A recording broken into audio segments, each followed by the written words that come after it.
Now for today's program. Glenn Frankel worked for many years at the Washington Post, serving as bureau chief in London, Southern Africa, and Jerusalem, where he won a Pulitzer Prize for international reporting. He has also won the National Jewish Book Award. His books on the making of The Searchers and High Noon won critical acclaim, and his latest book, Shooting Midnight Cowboy, Art, Sex, Loneliness, Liberation, and the Making of a Dark Classic, has just been published in paperback. Glenn has taught journalism at Stanford University and the University of Texas at Austin, and is a Leon Levy biography fellow for a new book about Brian Epstein, manager of the Beatles. Joining Glenn today is Margaret Talbot. Margaret has been a staff writer at the New Yorker magazine covering politics and culture since 2004. She's the author of The Entertainer, Movies, Magic, and My Father's 20th Century, and with her brother David Talbot, By the Light of Burning Dreams, The Triumphs and Tragedies of the Second American Revolution. Please welcome Glenn Frankel and Margaret Talbot. Hi, Glenn. Hi, Margaret. Thanks for joining me. I'm so glad to see you. This is great. Let's dig in. So, the first thing I wanted to ask you has to do with something kind of fascinating about the history of Hollywood and the movie industry as we know it, which is, and something that's quite relevant in your books, which is that it was really created, the movie industry and Hollywood as we know it, by Eastern European Jewish immigrants. How did that happen? How did that come about? And what were some of the implications for movie making and for American culture and politics? Big question. It's a big question. There's a great book about all this by Neil Gabler. It's called An Empire of Their Own, How the Jews Invented Hollywood. So, and as you know, we both, I've cribbed endlessly great book. Yeah. From it. Yeah. And as Neil points out, the folks, as you say, who invented Hollywood essentially come from Eastern Europe, come from the Pale of Settlement. Different ones of them. Universal Pictures, the guy first head of that is Karl Laemmle, who's actually from Germany. And he comes to the United States in the late 19th century. Adolf Zucker from Hungary eventually founds Paramount. The Warner Brothers, the great Warner Brothers, their father Benjamin was a cobbler in Poland when he comes over. Louis B. Mayer of MGM is from Russia. They all arrive, in the years before the turn of the century, but that's also the time when movie technology is beginning to exist for the first time and to be shown. And, I looked up these guys and I reread part of Neil's book. Some of them are dirt poor. They're the sons of cobblers. I mean, Laemmle is an errand boy and a farmhand before he becomes a bookkeeper for Oshkosh in Wisconsin. But then he invests in a movie theater in Chicago, around 1905 or so. And that's his entry. And those stories are repeated. Adolf Zucker actually was very well off by the time he got into the movies. But again, he invests in an arcade in New York City called Automatic Vaudeville. And that gets them started. And a lot of these guys, they find their way through owning theaters, through recognizing the technology, seeing an opportunity. And they're hungry people, whether wealthy or not, they've got a lot to prove. And they found, Louis B. Mayer is one of the founders of MGM. William Fox, who's from Hungary, is the Fox Film Corporation. These other guys, they are the pioneers of Hollywood. But I want to add here, they're not like modern Jews, the moguls of Hollywood, Steve Spielberg or Michael Eisner or those folks. These were people who were very low profile. They were concerned because they were inventing this new technology that basically came to dominate our culture and in many ways our politics. We forget people went to the movies, something like 90 million people a week went to the movies in the late 30s and early 40s. So it became really a dominant force. And they were very nervous about their profiles, very nervous about being identified as Jewish. Anti-Semitism, we may think it's making a comeback now, but the comeback it's making was the way Jews were treated way back in that era. And so they weren't like the politically active, socially progressive, pro-Zionist Jews that we see, high-profile Jews today. they felt under siege in many ways by anti-Semitism, by red baiters, people who could accuse them of hijacking American culture, and often did back in the early years. So they were very low key. Gabler says it well. They helped create this entirely new culture and technology, but at the same time, he characterizes them as the phantoms of film history, of the film history they had created, haunting it, but never really able to inhabit it. And even from the beginning, when there was all this pushback, starting in the 20s and 30s, against movies from evangelical Christian and Catholic groups, and from members of Congress saying, the movies were this, that Hollywood was a den of iniquity and modern Babylon, and movies were immoral. And often, you got this almost explicit, in fact, in some cases, very explicit equation between, immorality in the movies, perversion in the movies, and Jewish domination of the movie industry. So like Joseph Breen, who was the head of the basically self-imposed censorship board in Hollywood, was always going off on Jewish influence in the movies and immorality. And they were always afraid of government censorship, right? Of the government coming in and overtly leaving its mark on the movie industry. So they always had that anxiety as well. Yeah, and cities could censor movies in those days, and often did. So you had so many hoops to jump through. The actors too. I mean, there were a lot of Jewish actors, of course, in Hollywood, but those, again, they didn't identify. I mean, in fact, they often changed their name. I was going down the list. Emmanuel Goldberg becomes Edward G. Robinson. Sophia Kossow becomes Sylvia Sidney. Melvin Hesselberg becomes Melvin Douglas. And Julius Garfinkel becomes John Garfield. They are hiding in plain sight in a way. And there were so many screenwriters who were Jewish, producers, something like 60% of the producers in Hollywood were Jews in the late 1930s. Mm-hmm. So they're being super cautious because they're up against something real, but at the same time, they are dominating the most important cultural industry we have. Right, and partly because it was a new industry, where they might have been explicitly kept out of other entrepreneurial opportunities and were, the sort of New York and New England WASP elite in business. This was a new industry, so they could make their way. In a way, there's a parallel with women, because women in the 20s and 30s were very important in the early film industry because there weren't as many barriers to entry. It was a new, and some people thought passing fad, so that created its own opportunity. Now, there was a division. You say that the Jewish moguls, the people that Gabler is mainly talking about, the heads of the studios, were mainly pretty conservative, with maybe a few exceptions, but in general voted Republican and so on. But of course, there was a division, a big difference between their politics and the politics of many of the Jewish actors, writers, and others in Hollywood. And you have a line in the High Noon book where you say that the Jewish studio heads had an almost visceral aversion to their fellow Jews on the political left. And obviously that became an issue in the Blacklist, but was that sort of simmering on the back burner? Were those tensions or divisions in play before the Blacklist? Yeah, very much so, very much so. Because first of all, you have trade unions trying to get a foothold in Hollywood, and that is by definition a progressive to the left.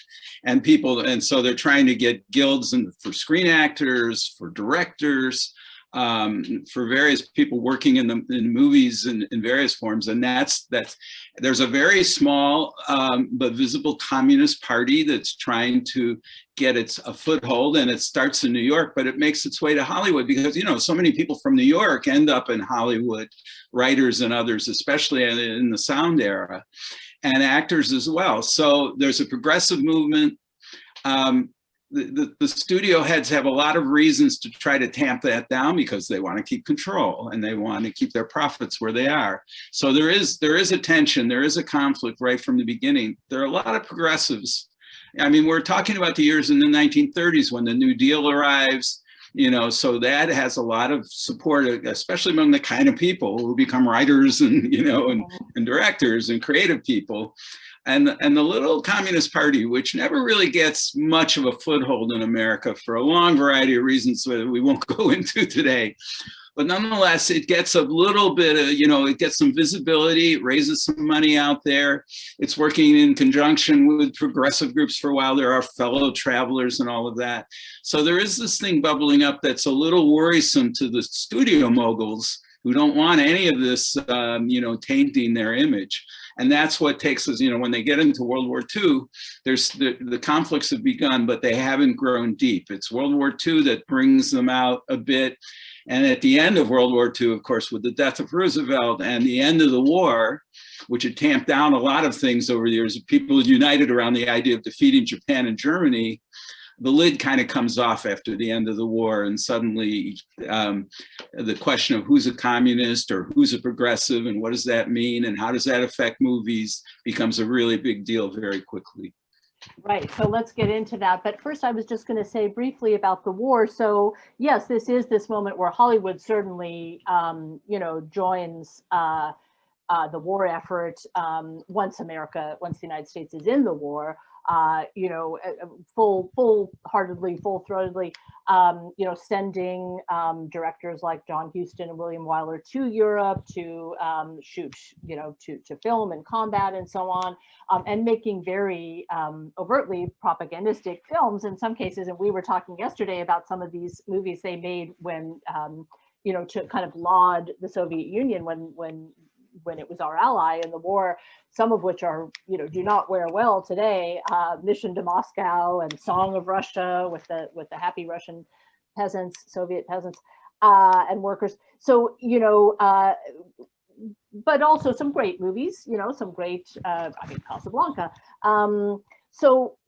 And coming out of the war, there's kind of a brief period of before all hell breaks loose with the Red Scare and so on, where I think it feels like the studios feel a little bit emboldened to make some socially conscious films that are actually explicitly about anti-Semitism. Could you talk about that moment a little bit? Yeah, it is a moment, and it's interesting coming out of the war. I mean, you get more progressive films for a while, and some of which with real Jewish content. There's two that I cite in my High Noon book.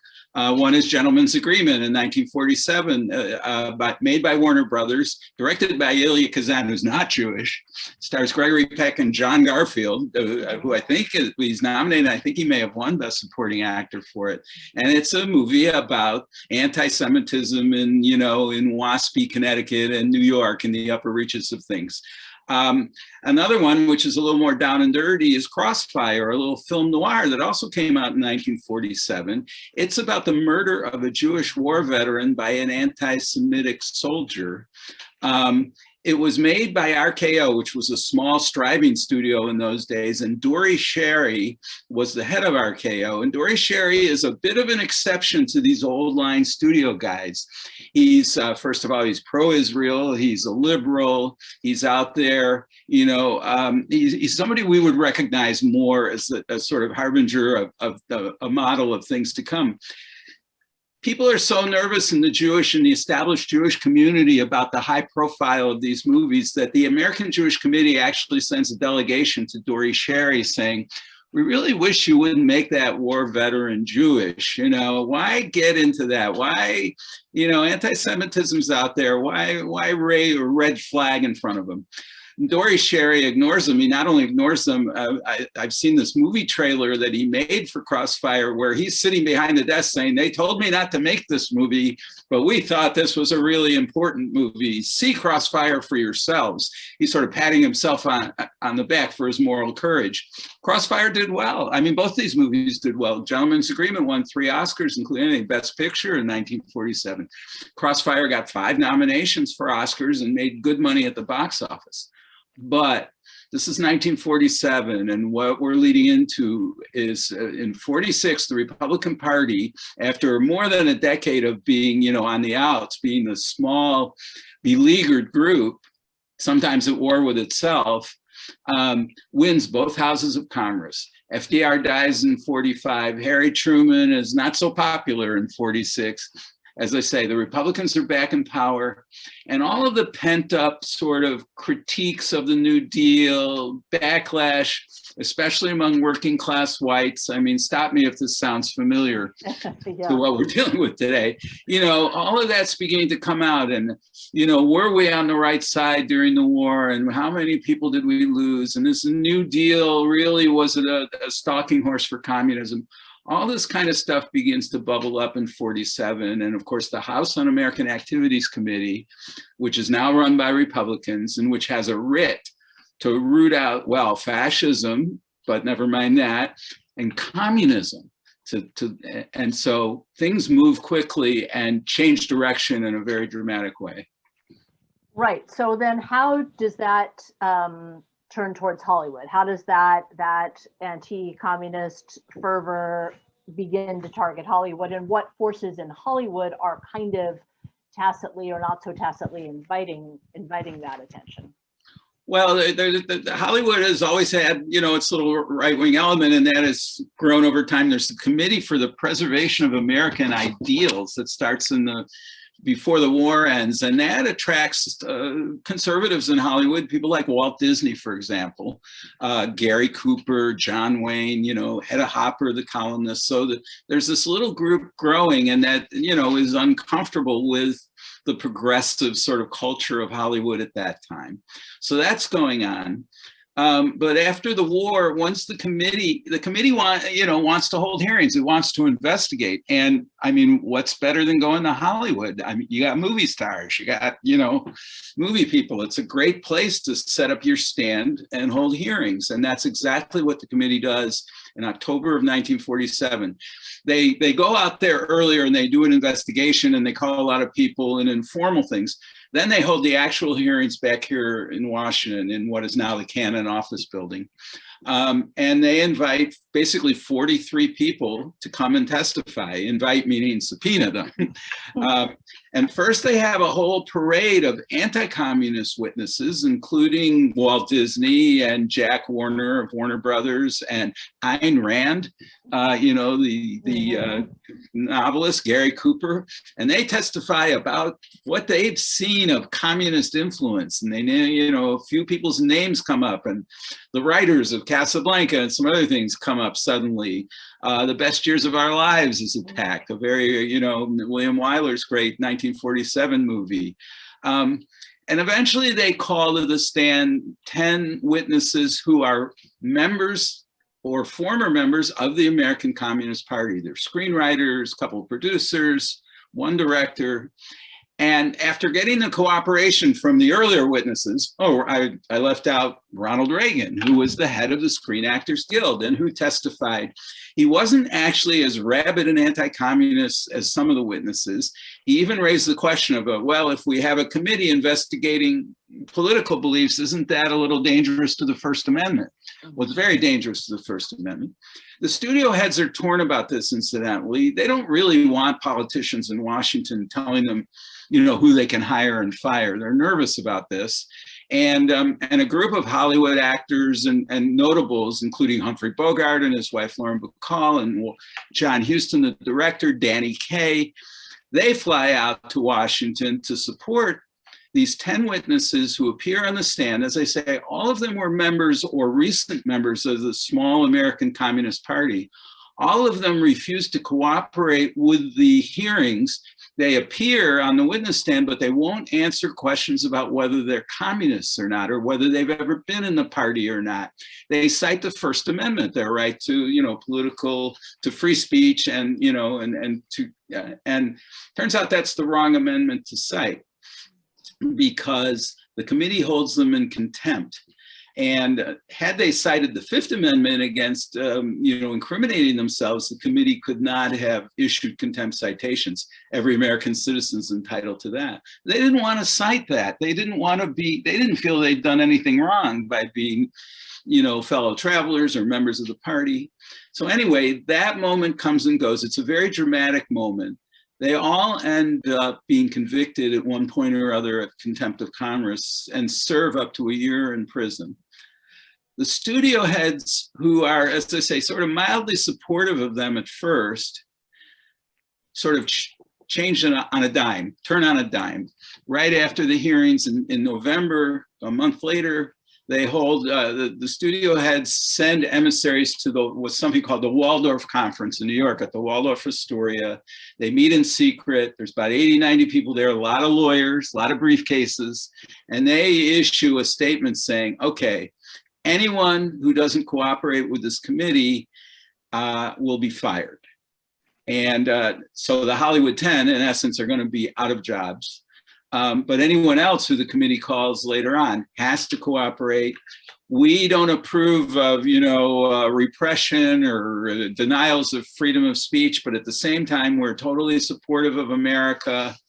They're beginning to smell that the atmosphere is changing, and that, and they're worried about their bottom line for many reasons. And so even though someone like Dory Sherry, who has appeared before the committee and criticized the committee, comes to the Waldorf Agreement and becomes part of the committee that signs on to it. And he does that because, to keep it from getting too out of hand, he said, but it got out of hand. The Hollywood 10 were all let go. Dory Sherry fires two of the screenwriters, or the producer and screenwriter of Crossfire, are called into his office, and he has to let them go. And he cries, he's unhappy about that. But that's the change in the weather, if you will, starting just after these hearings are over. Mm-hmm. And the committee leaves the Hollywood alone for a while because it's got other, it goes and holds investigations in the trade union movement, into schools, into government agencies. It's spreading its wings all across, or its shadow really all across the country. But it comes back in 1951 for an encore, besides, this was one of their high publicity moments. So in 51, they come back again.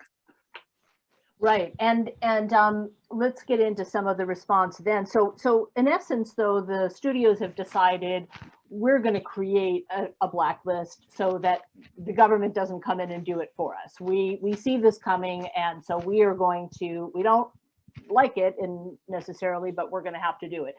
And you talked about the Hollywood 10 invoking the First Amendment, and that wasn't the right amendment to invoke. But to some extent, this was unprecedented territory. People didn't really know how to respond, right? And they were outraged, and they were writers, and they were gonna speak their piece, and and they did. And Dalton Trumbo had a great line later where he said contempt of Congress was a very fair charge, because I did have contempt for Congress after that. Right. But then when they came back and they called in, other actors, hauled in before the committee, directors, writers, people, and you create a very vivid picture of this in the High Noon book. People were confronted with this dilemma, this ethical, personal, political, practical, moral dilemma of what to do, and people reacted differently and took different paths and had different fallout. Can you talk about some of the ways that people reacted when they were asked to go through this ritual of denouncing their past political beliefs and naming names, and what options they did have and what they did with them? Well, the rules weren't clear at first. The studios had said they were going to fire anyone who didn't cooperate with the committee, but then the committee went away for 4 years. So very few people suffered then. And I should add that 6 of the 10 of the Hollywood 10 who served up to a year in prison were of Jewish background. Some identified more Jewishly than others, but they, a lot of people from New York, a lot of people, again, people who'd been in the party. And, but at the same time, on the Waldorf Committee, a good 50% of those folks were Jews who helped sign this form. And the guy who organized the little group that actually wrote out the Hollywood statement for the what's called the Waldorf Statement was Mendel Silverberg, who's kind of the unofficial head of the American Jewish community in Hollywood. So you have Jews on both sides of these things, but especially Jews on the left are being hit by this. And the rules, as I say, aren't clear. One of the first witnesses is a young actor named Larry Parks, who was a former member of the party. He said he'd been a former member. He told the committee that, and he was really sorry. And he didn't believe in that anymore, and he'd been misled and all this. But then they said, well, that's fine, Mr. Parks, but could you tell us who else was in there with you? And Larry Parks tries not to do that. He doesn't want to name names. He feels, and he pleads with the committee in public not to require him to name names because, he doesn't want to rat out his ex-friends. He thinks they were all well-meaning. He doesn't think the Communist Party was very important or accomplished much.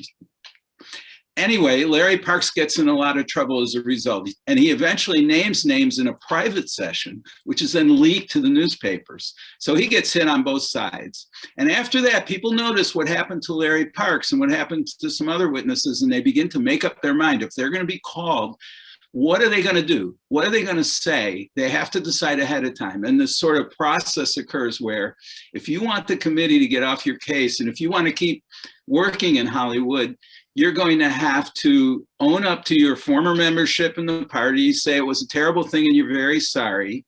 You're going to have to praise the committee for its investigation, telling them how important it is and how much you agree with them now. But finally, to really prove your loyalty, you're going to have to name names of other people who you were with the party, in the party together. I mean, it's a time, so this turns into a very, as you say, messy, personal, almost intimate situation. It involves so many people in Hollywood. The studios, it's not the committee who are firing people or blacklisting them and not allowing them to work in Hollywood anymore. It's the studios themselves who have to have their own investigative committees.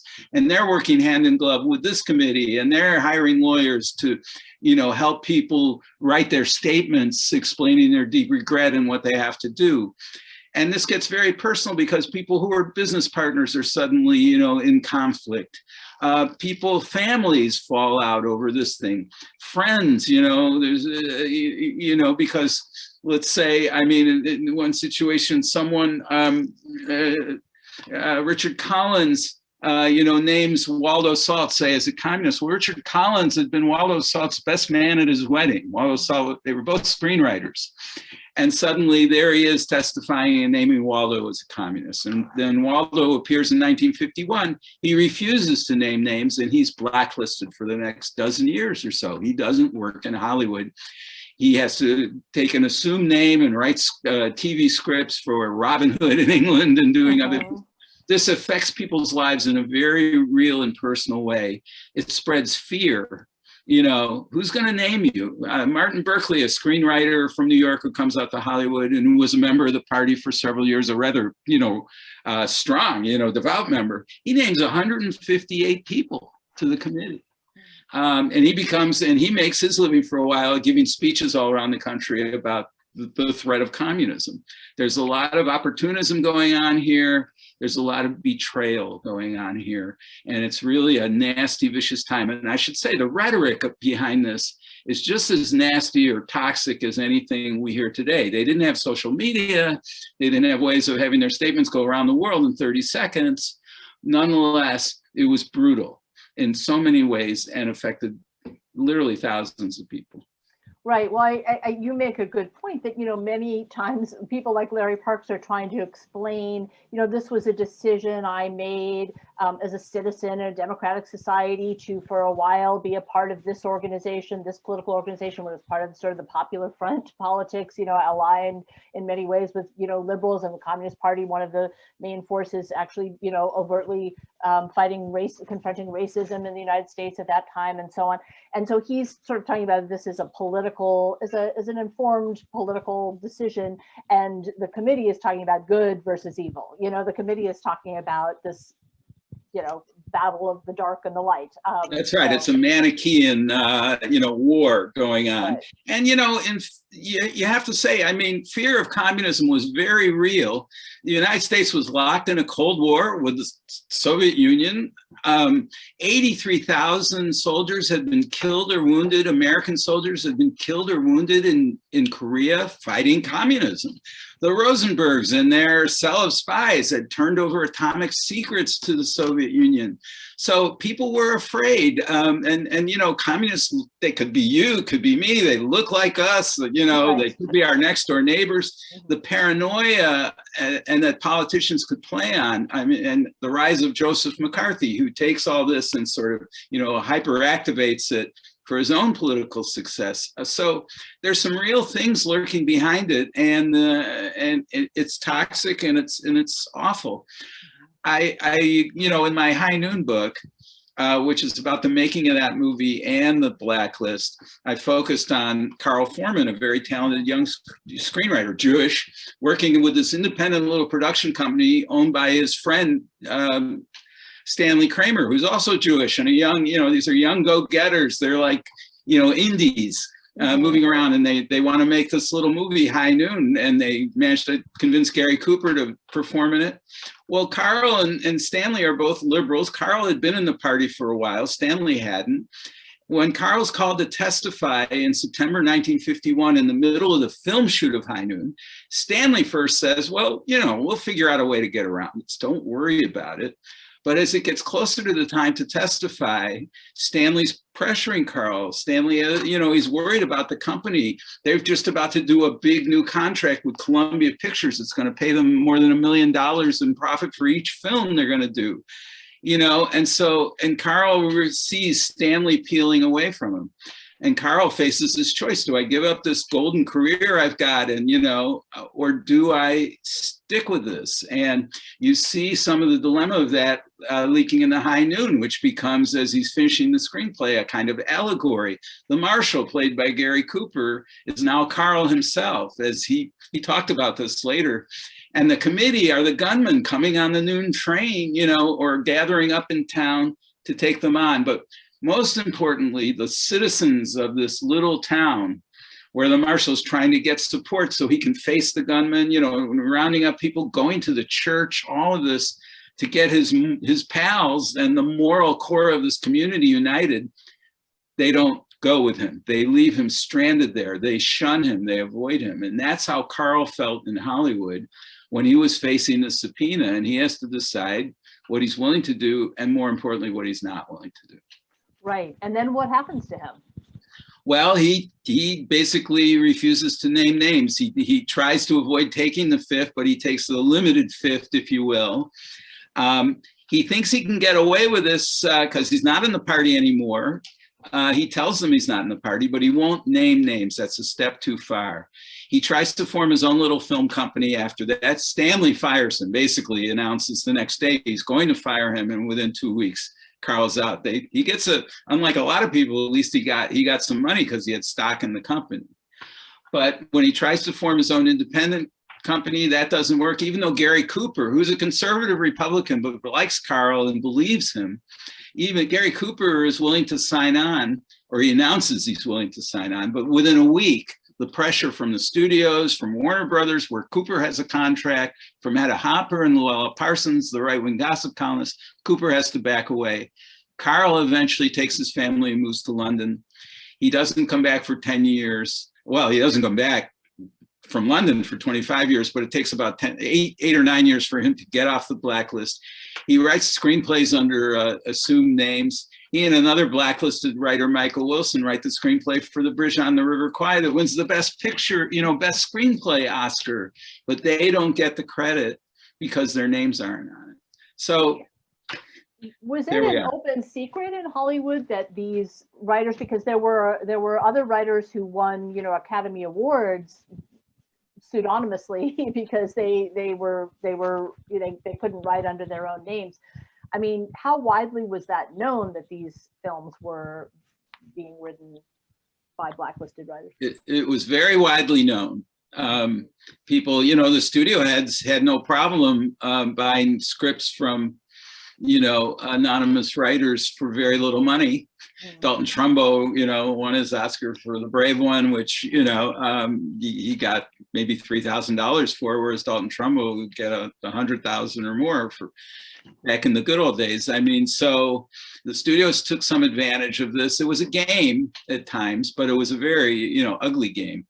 Mm-hmm. Carl thought he could go to London and write scripts there under his own name, but, for British film companies, but British film companies, by and large, were beholden to American film companies, who financed most British movies. So Carl couldn't emerge that way. It was just an ugly period. And again, the wounds from this are still, you can still find them. When I worked on this book, I talked to people, obviously Carl Foreman and Gary Cooper and Stanley Kramer have all passed away, but their families are still around and they're still angry at each other or have different interpretations of what happened.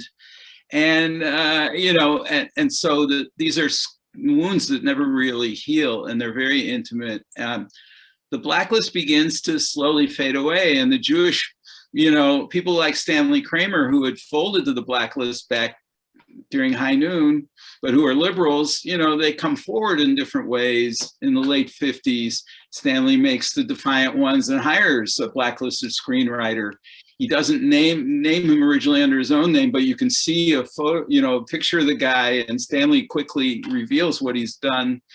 Otto Preminger hires Dalton Trumbo to write the screenplay for Exodus, and puts his name on it in 1960. Kirk Douglas hires Trumbo to rewrite the screenplay for Spartacus and puts his name on it. So slowly but surely, this thing begins to break down.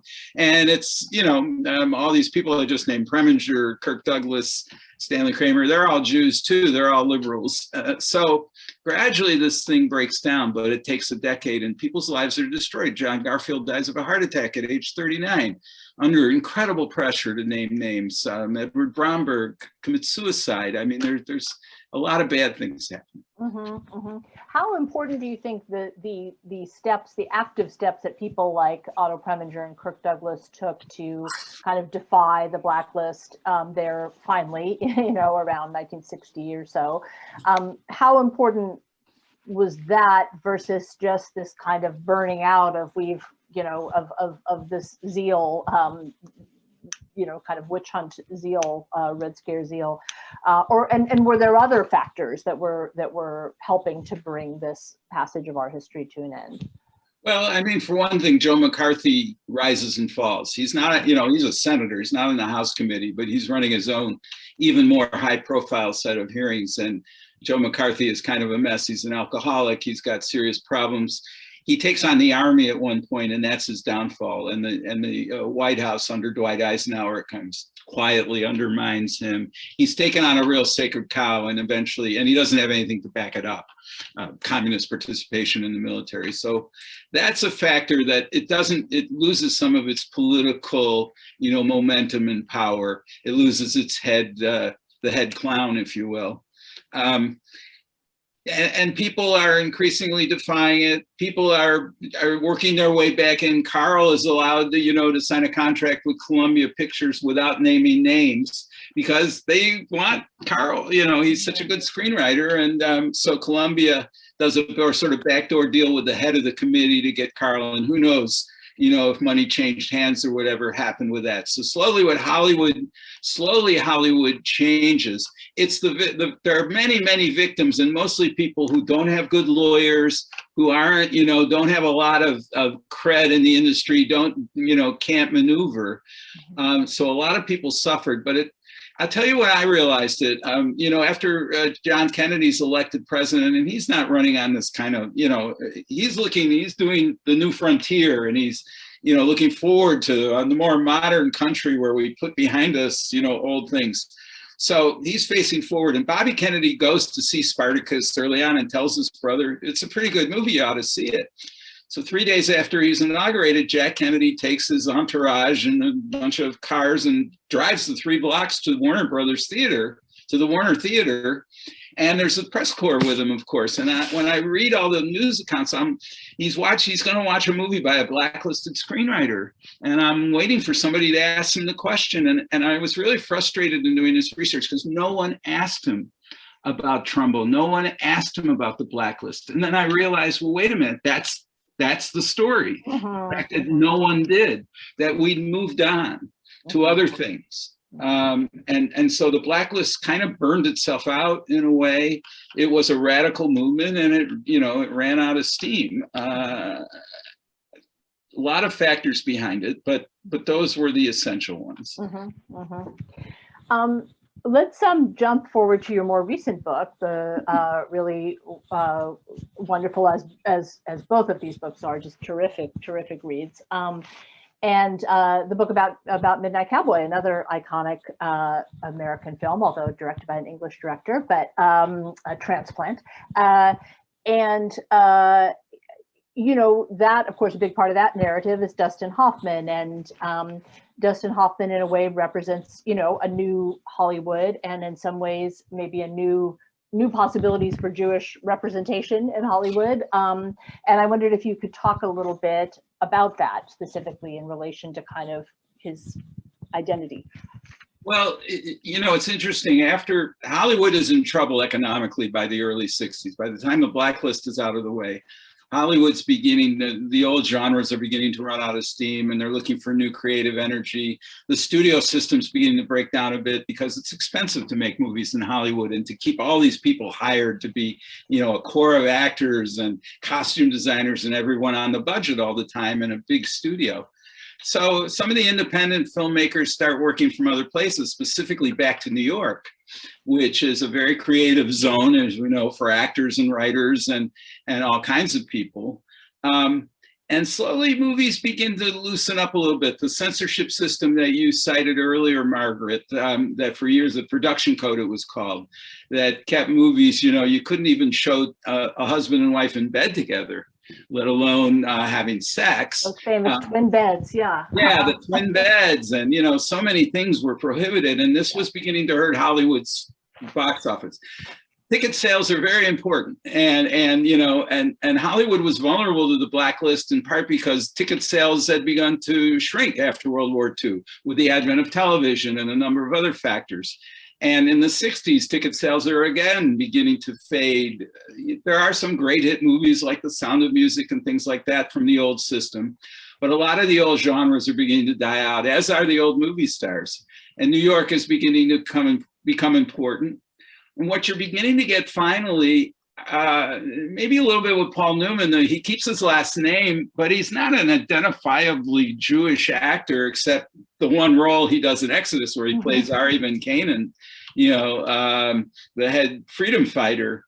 But you begin to get actors in the mid 60s to late 60s who were a little more identifiably Jewish. Barbra Streisand, of course, you know, as a woman is really in many ways an early breakthrough in this regard. And Dustin Hoffman is another one. They're beginning to, independent movies are being made in New York. People like Mel Brooks and Woody Allen are coming along. But Hoffman really is a breakthrough time because he comes to New York, ironically, he's from LA. He comes to New York in the late 50s to be a stage actor because he doesn't think, because he's short and dark and has a rather large nose, he doesn't think he's ever going to be a movie star. He comes to be a stage star. But Mike Nichols, who incidentally was also Jewish, who has a great career on Broadway and then starts making movies, and he wants to make a little movie called The Graduate, and he's looking for someone who can play Benjamin Braddock.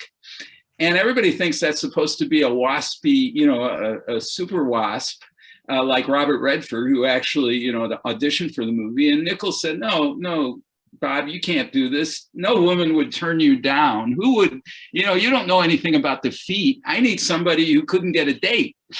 And he looks at Dustin Hoffman and he says, this is the guy I want.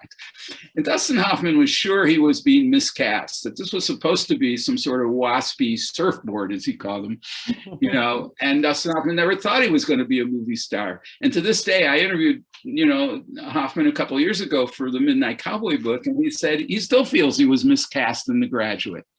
But nonetheless, The Graduate becomes a huge hit. It's sort of the first generation gap movie in many ways.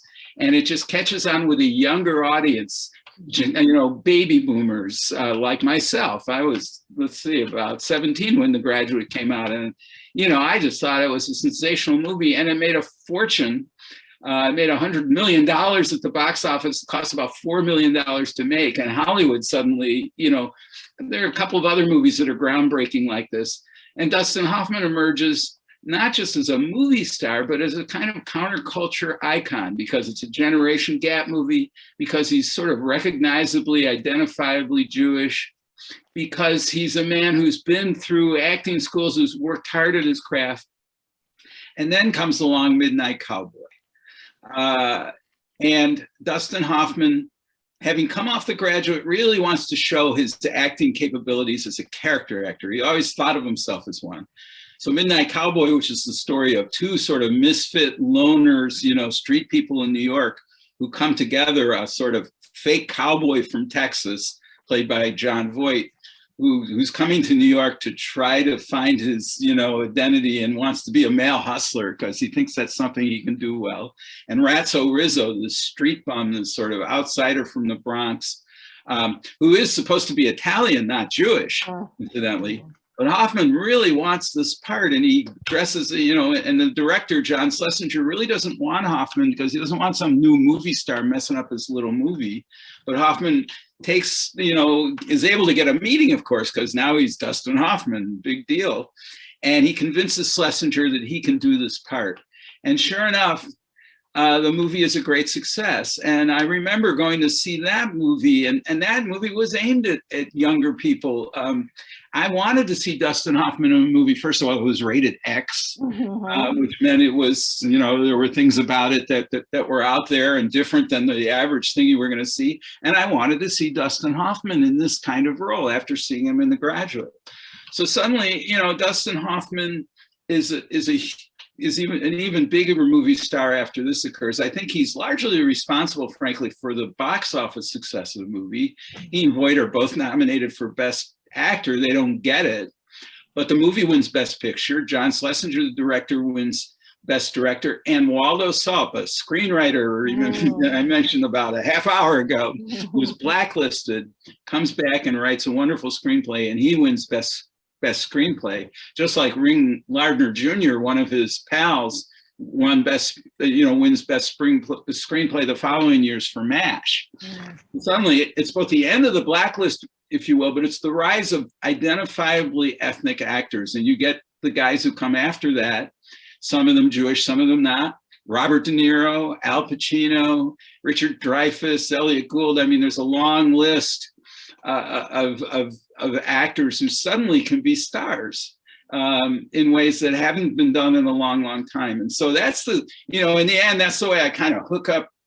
The Jews invented Hollywood. The Jews, were on both sides of the blacklist, but largely the victims of the blacklist. And it's the Jews in the end who rescue Hollywood in the late 60s and who create a sort of new set of genres and a new way of looking. And all those very gritty New York movies that follow, that follow from there, from Mean Streets to Taxi Driver, all those things flow out of this sort of subterranean ethnic political world. Great. That's a great place to tie up for now, I think. And because we are, we want to leave a little time for questions. We have about 10 minutes for questions. And I think Suzanne, if you're there, there's Suzanne. Suzanne is going to read out some questions. Yeah, thank you both. That was fantastic. I know you guys could keep going and going. And I'm already going to apologize to everybody because there's so many questions and we can't get to everyone, but let's start. I know you mentioned that there were Jews on both sides of the blacklist, but several people have asked, did anti-Semitism play a factor? And I'll combine another question. Someone wanted to know, did non-Jews who were affected by the blacklist, did they have a easier or harder time afterwards finding work again? Well, they both, anyone who was blacklisted and who didn't, repent, had a hard time finding work, Jews and non-Jews alike. There were some lawyers who specialized in helping get you off the blacklist. One of the most famous ones of those was a guy named Martin Gang, who's, a liberal American Jew who saw his role as trying to help people by telling them what they had to do to get off the list. And he does some negotiating occasionally with the FBI and J. Edgar Hoover himself, because, to help clear people. He tells his clients what they have to do. He takes on clients sometimes for free to try to help. So there's a component on both ends of that. But the Jews, was there anti-Semitism? Well, yes, of course there was. I mean, in the whole Blacklist movement, I mean, Jews are considered outsiders. The people who were tagged as dangerous to the country were outsiders. In those days, it was communists, it was Jews, it was liberals, because in the end, the blacklist affected a lot of liberals as well, because as far as people in the committee were concerned, there really wasn't any real difference between a commie and being a fellow traveler or being a liberal. They were all dangerous. They all could, they were all subversives. And of course, you get more than your average amount of Jews in that. And the committee is careful at times, but some members of the committee and ex-members of the committee specifically, at one point, one of the politicians involved named some of these Jewish actors who have been called to testify, and then gives their real names. We've discovered, that Edward G. Robinson's real name is Emmanuel Goldberg, and there's testimony in the congressional record about this kind of thing. Danny Kaye is actually David Kaminsky, as if they were hiding their original names. So it would be very naive to think that anti-Semitism was not an important factor here. Mm-hmm. Thank you. Several people have asked, is there still a list that you could see who was on it? Several people have actually relatives who they think may have been on it based on gaps in work. Is there anywhere we can see these? That's a really good question. I think, first of all, I have to send you to Wikipedia and to go online and ask that question, because, there's so many online sources for the blacklist. And that, and we're just talking about the Hollywood blacklist, thousands of people around the country, including a lot of State Department employees and others. I don't know if there's a comprehensive list anywhere. Curiously enough, there's a book by Robert Vaughn, the actor, who he got his PhD from the University of Southern California in the 60s, and it's called Only Victims. And he lists a lot of the actors and the Hollywood people who were blacklisted. But again, that's long ago. I'm sorry to have to send you online, but that really is the best place to look up this. All of the House Un-American Activities Committee hearings or public hearings are online. But for comprehensive lists, I would go look, at sources, and I would just simply ask Google the question. Mm-hmm.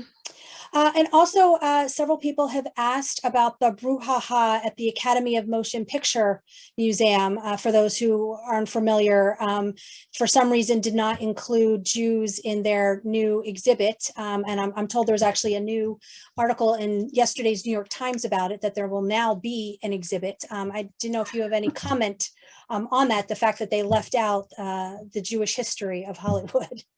That's very interesting. I haven't read the Times piece. On one level, I guess I'm not surprised, because there's always been this ambivalence. And, we are in a time where a lot of groups who have been overlooked are reasserting themselves, and Jews are a little slower to do that. I mean, American Jews. We're beginning to see, of course, with the anti-Semitic attacks that have gone on, and the sort of themes that are emerging, especially on the right, but also on the left. And I'm talking about the extreme right and the extreme left, but rhetoric that begins there and actions that start there often start to seep into the mainstream. So I'm not suggesting for a moment that Jews aren't mobilized or interested in and willing to step forward, but I guess it doesn't surprise me that Hollywood is slow. Hollywood is so torn. All they really want to do is make movies, and the people who make the movies, a lot of them really would like to make more money, because Hollywood's taken a big hit for the last couple of years, both because of changes in the technology and then because of the pandemic, all these things. So I don't have a good explanation, but I think everything you can imagine is likely true as to why that happened. Mm-hmm. Margaret, there was a question for you. Somebody is familiar with your dad. So if you wanted to maybe talk a little bit about him for a minute, and they wanted to know if your dad was on the blacklist. So my dad was an actor in Hollywood. He was a founder of the Screen Actors Guild. He was under contract at Warner Brothers. And actually, in the early 30s, the Warner Brothers had a brief moment of being very supportive of FDR, and they sent a train load of their stars back to Washington, D.C., the 42nd Street Special, they called it after the movie, including Betty Davis and my dad and Tom Mix, the cowboy actor, and his horse, to celebrate the inauguration of FDR. So he had a kind of soft spot for FDR, but he was also a kind of apolitical guy from Nebraska, and he was very pro-union. He, but when it came around to the Blacklist, I think he was really confused, like a lot of actors in Hollywood who weren't political animals really, and he ended up actually being asked to replace a woman named Anne Revere, an actress who had been blacklisted and had to leave the board of the Screen Actors Guild. And I think he didn't even quite realize what he was doing, but he replaced her on the board, and then I think later felt bad about that. It was just one of these kinds of decisions that people were forced into without a lot of preparation if they weren't particularly politically deep thinkers or prepared for it. So that was a little bit about his experience. Glenn mentioned Larry Parks, this actor who really got it from both the left and the right, and he was a guy we used to run into in Studio City, where I grew up, at the grocery store, and it remained to be this kind of awkward encounter for years after this, into the 70s. So just to speak to Glenn's point about how these wounds were, remained unhealed. And Elia Kazan, the director who did name names when he was given a special Oscar by the Academy, I'm not sure exactly when that was, but there were people who booed and didn't, it was presented to him by Martin Scorsese, but I mean, there were people in the audience who were very bitter about that he was being honored, and that On the Waterfront was a movie that some people took as a criticism of the Communist Party and its influence in Hollywood. So anyway, complicated personal fallout. And everybody's dying to know who your father was, and if you also wrote a book about him, right? I did. I wrote. So his name was Lyle Talbot, and he was just had a very long career as a non-star in Hollywood and in the entertainment industry in general. So it's kind of a history of American entertainment in the 20th century with him as the kind of charming through line. I hope charming. He was charming. So we're going to have to wrap up, but I will leave with the last question. You mentioned just a few minutes ago, Glenn, about the far left and the far right. We also live in a time of cancel culture being very popular today. So what lessons or warnings from the 50s and the Blacklist can we take for the times that we live in? What should we be That's a really good question. I was surprised when I went to do work on the High Noon book, and this is already 2014, 2015, how fragile our democratic institutions were during the Blacklist. Both houses of Congress, were hopeless in many ways, and in pursuing people and violating civil liberties. The courts for a long time did not defend people's civil liberties. The Hollywood 10 went to prison. Eventually, the Supreme Court made a few rulings that helped take the legs out under some of the Blacklist. The White House was very quiet. Harry Truman initiated his own sort of red hunt for a while, loyalty oaths, that kind of thing. The ACLU caved. The press, I worked at the Washington Post, and Margaret's at the New Yorker. The press, by and large, fell for the committee's line. So they didn't even contact some of the people who were named and who were called to testify, to see, well, is this true? Is it not true? They swallowed hook, line, and sinker what Joe McCarthy and the committee were dishing out. I think in some ways our institutions have done a little better this time in standing up to the backlash, if you will, movement we're facing these days. But it is interesting how close, and as we saw last year, how close we are to the line, how our institutions that we think are always going to be strong, we have a 230, 40-year democracy here, and based on these institutions and the Constitution, how fragile those really are and how vigilant we have to be. The Blacklist is a prime example of that. And, frankly, what we're facing right now is another version. Mm-hmm. All right. Well, we've reached the end of our time. I want to thank both you, Margaret, and Glenn, for joining us today. Thank the audience for joining us. I'm so sorry we didn't get to more questions, but there's just maybe a part 2 at some point.